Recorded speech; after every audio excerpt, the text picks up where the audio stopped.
West Virginia. I got to tell you, I think I got home and I had the game on. I'm like, what is the score? 37-0. Here's from our good friend Cuz. The Big 12 is giving West Virginia 2 bye weeks, this according to @3Guys, in 2025 to account for a couple of trips to the Mountain Time Zone. Glad to hear the Big 12 is doing something to offset the extra travel at West for the Eastern schools. Now, I don't know if the Big 12 has commented or confirmed that, but if that was to be the case, I would not have any problems with it whatsoever. Now, 1, I get. 2, everybody gets 1, maybe 2, that can offset that slightly. Yeah, that's great. Hey, look, West Virginia, I think, God, they beat the hell out of BYU. Good for Neal Brown after everybody, wrote him off.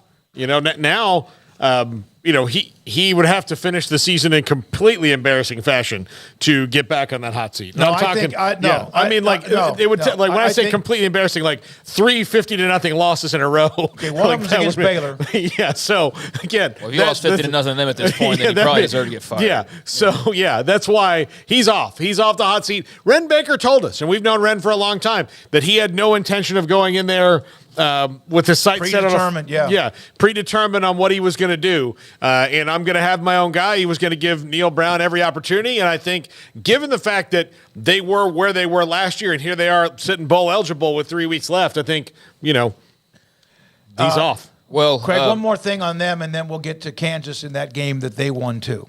Yeah, 2025 is not next year. That's 2 years from now. So that's what the comment was about. And I guess looking at that schedule, they play BYU and Arizona State, and that would be the 2 games, I guess, that Kuz is referring to.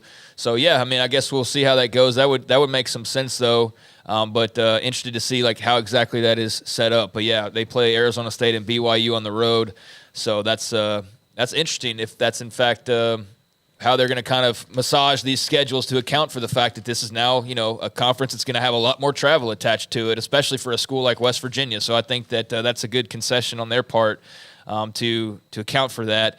As far as West Virginia goes, just a great win.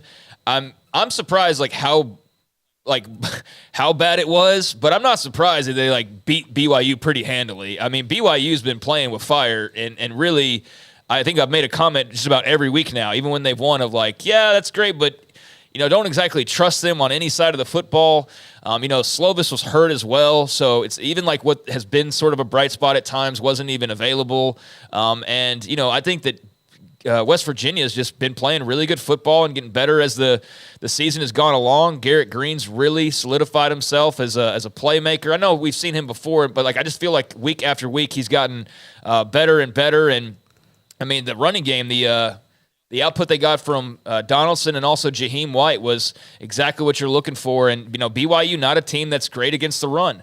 And so you saw West Virginia be able to take advantage of that and run for a lot of yards on the ground with a couple of guys going for big numbers. So a huge win for West Virginia. I'm really impressed by this rejuvenation this year under Neal Brown, knowing the circumstances coming in, that they were really on a hot seat and that there was not a lot of room for error. And even through that first month, it's and then you get into that second month and it's still okay, well, they are better than I expected. But now it's damn, we're very impressed by the run that West Virginia's been on, 6-3. You're going bowling now. That's huge for them.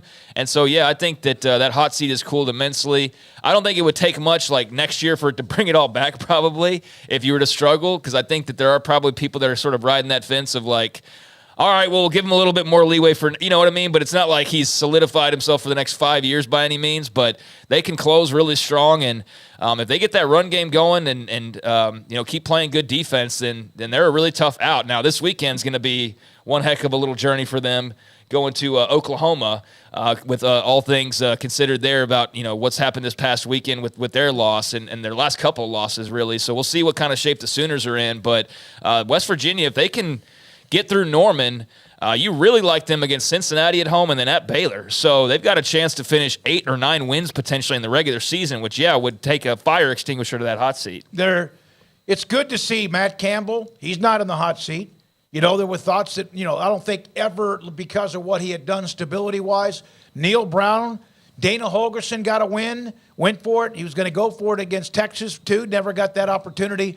I put up on my Twitter page, they will go for 2 if they score right here. And they started their overtime at the 40 because of an unsportsmanlike penalty call. Great win for Houston. I mentioned UCF. And then KU, they followed up the win against Oklahoma. You can win a game like that. You can end a streak against somebody. You can have all that time. And then when you go on the road against Iowa State, there was a video of an Iowa State run down the sideline that the Big 12 will probably have to correct or at least admit to. Another part of what we talked about earlier, but a nice win for Kansas and Lance Leipold. Yeah, I mean, Cincinnati is brutal for them right now. To be sitting at 0-6 in the Big 12 and with no real win in sight, it is very possible, if not likely, they go winless, and they're only team to do so in Big 12 play.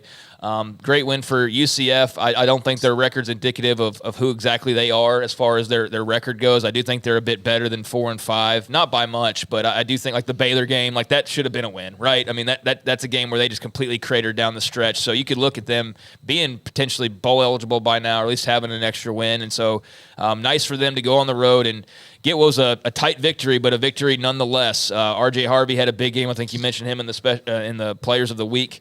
Great to have Plumlee back here recently. That makes a world of difference as well. So good win for them. Kansas, super impressive to go into Ames, and they were dominating that game for a large majority of it. I was looking at that from our pick'ems and just like, damn, I didn't get close to this. And Iowa State obviously made it a game there at the end, but that's just taking care of your business. And we'll get into Houston and Baylor. We will. Well, Dave Aranda is going to join us in the next segment, and